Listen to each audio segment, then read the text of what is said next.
السلام عليكم ورحمة الله وبركاته. مالين وعنا ونكسن dhegeystayaal meel walba waa joogtaan ku soo dhawaada barnaamijka xidigaha. Arrimaha xidigu aad ku maqli doontaan maanta waxa kamid Griezmann oo laga yaabo inuu Atletico ka tago kadib markii xalay taageerayaasha kooxdiisu ay ku horiyeen. waxaad kaloo maanta ku maqli doontaan barnaamijkeena Thierry Henry oo mid kamid ah xulalka ugu weyn dunida hadda tababaro looga dhigayo.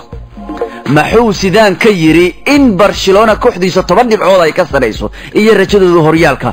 labada Madrid inay xalay bareejo galaan waxay ka dhigan tahay Barcelona oo ciyaartaas ku guuleysatay.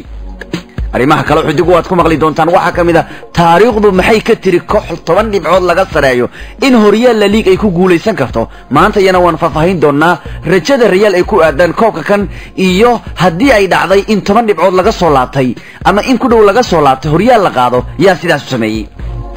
Bali oo ceebaysta ciyaartooyga Real Madrid ugu weyn oo ugu muhiimsan yahay Cristiano iyo midka kale cisbitaalada warwareegay Bale iyo midka iska haysta Tisubay Benzema. arrimaha kale xidigu maanta ku maqli doontaan iyana waxa kamid ah Coutinho wali biishi way doonaysaa laakiin Ronaldinho waxa uu kula talinayaa dhanka iyo Barcelona. waxaad kaloo maanta barnaamijkeena ku maqli doontaan qodobo kale oo ay kamid yihiin dhaawac soo gaaray Stone iyo muddada uu garoomadu kaga maqnaan doono Manchester oo maalin fiican u ahayd iyo qodobo kale oo ku saabsan Suarez oo Kluivert gaaray iyo waliba ciyaaraha la ciyaaray waxyaabihii laga bartay taariikhda lahaa kama marna guulaha City oo wali halkooda ka socda ninka Maldari saas madaxa uga tumayo ninka Maldari saas dhan u garaacayo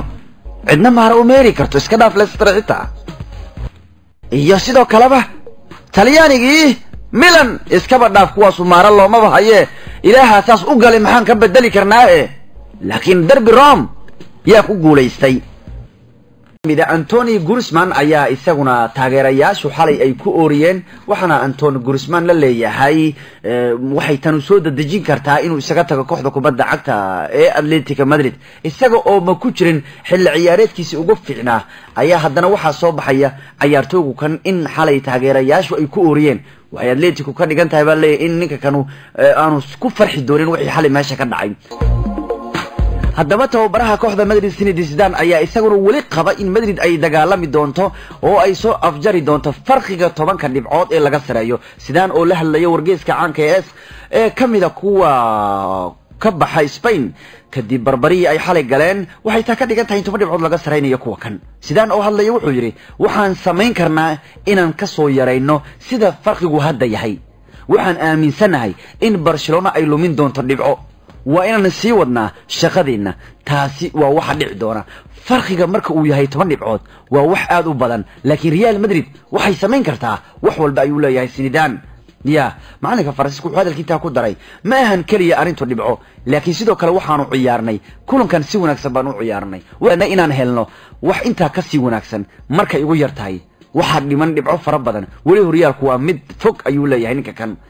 ma jirto baahi loo qabo in walwal aanu muujino gaar ahaan kadib shaqada adag ee aanu qabanay sababtoo ah waxaanu ciyaarnay mid kamida kulumadii inoogu adag xilli ciyaareedkan inkastoo Atletico Madrid iyaduna ay u ciyaartay si wanaagsan waxaan wax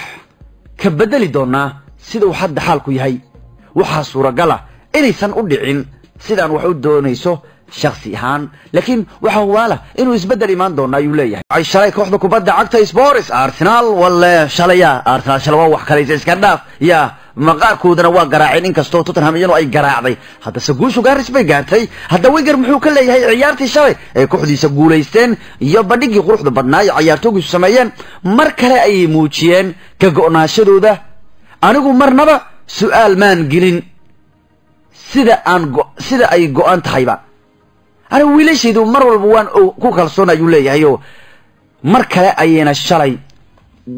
go'aan sadeen natiijadii ciyaarta waqti dheer oo ku filan ayaan shaqadu hayay inaan ogaado in hal kulan aanu ku filnayn iyaga waan ogaa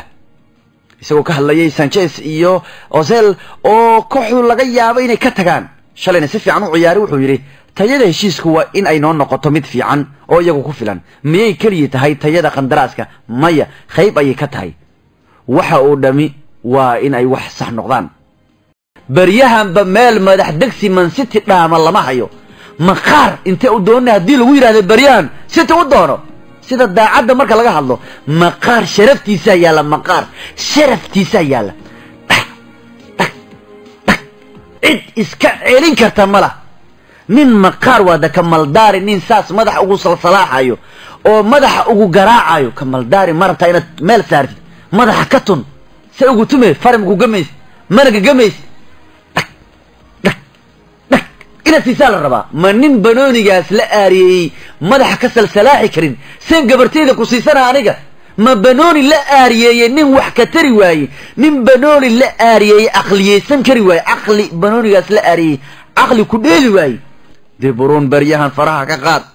abaalmarinta laacibka sanadka Premier League-ga ninka ugu cadcad waa isaga kulanka waaweyn isaga loo dhalay inuu go'aamiyo Chelsea kulankeedii uu go'aamiyay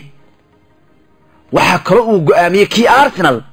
Leicester ma shalay maxaa laga dhalay ma taqaana waxaas ma cid bini aadan celin kartaa waxaas ma la qaban karo oo ma qaban karo ismeesharo xataa ma qaban karo aabiisi isaga hadii la isugu dir xataa waa dhaafaysaa fajista konti kooxdiisu waa badiyeen yar afar bay ku badiyeen Alvaro Morata Morata waa dhaliya haddana shalay Hazard baana laba ciyaartu ka dhaliyay shalay Alonso gool afar bay ciyaartu ku dhamaado Hazard baana kii afraad ciyaartu dhaliyay laba Hazard hal Morata iyo hal Alonso Milan baan ka yaabayo iyaguna xalay waa la tumayo Napoli baa tuntay ma niman iska soo celi waayay xitaa laasi iska soo celi waayay oo iska soo celi waayay Sampdoria ma iska celi kara nimanka Napoli horyaalka hogaaminaya waa la tumayo nimankii xalay Milan ahaa alla kuwaasa tuman ikoonay soo gateen nimankaas waa ku daalaysiin limaayna Milan inay soo noqoto ma jirtaba ma jirtin Milan fiican soo noqoto ma jirta meelaha la leeyahay Milan waa la dhisay Shiineys la keenay war hadduu Shiineys wax taraayo oo cimaamad leeyahay ninkii Inter gatabin dhayar uu ahaa haba iska u dhashay Indonesia haba u dhashtay in dhayar hadii wax taraayin Inter ba mar kala ka cilahayd hortiinu nin muhiim gatayo waa kaayay wali meelaha iska warwareegayeen in kasto idinka roonta iyaga ba idinka roonba meel hadda waa la tumayo Insigne ayaa ka dhaliyay gool kadibna ciyaartooga Saninkii ba mid labaad ka dhaliyay Ramayoli ba gool u dhaliyay Milan laba gool iyo gool ayaa AC Milan xal lagu dhuftay Napoli ba adkaatay Lazio iyo Roma waxay ciyaareen derby Rome waxaana ciyaartu ku dhumaatay laba gool iyo gool Berotti ba gool dhaliyay oo Roma dhaliyay rigoora ah kadibna Raidone Golan ayaa wuxuu dhaliyay kubad saaruqa wax laga qaban karin wallayna Golan kooxdii hesho nin bay heshay ciyaartooga lagu magacaabay Ibrahimovic wuxuu yiri libaaxu lama bardhigo bini aadan dadka qaar waxay yiraahdeen Ibrahimovic ku soo kabatay muddo dheer bad maqdeenaysa wuxuu yiri aniga fidan ahay aniga libaaxan ay bini aadan haleelo bandhig buu leeyahay libaaxu leeyahay lama barbardhigo bini aadan ka caadi lambar aniga bini aadan libaax cad baan aawri Ibrahimovic afku man ka xireenahay wax kale inta u dhashay ninka kaayl dhanka kale xulka kubadda cagta Wales oo iska casilay macalinkoodii Chris Coleman ayaa hadda waxay doonayaan Thierry Henry inay ka dhigtaan tababaraha xulka Wales ninka Henry ayaa waxa uu hoos joogaa ninka maamula xulka kubadda cagta Belgiumka waxaana Henry ay doonayaan Wales inay ka dhigtaan tababarahooda joogtada ah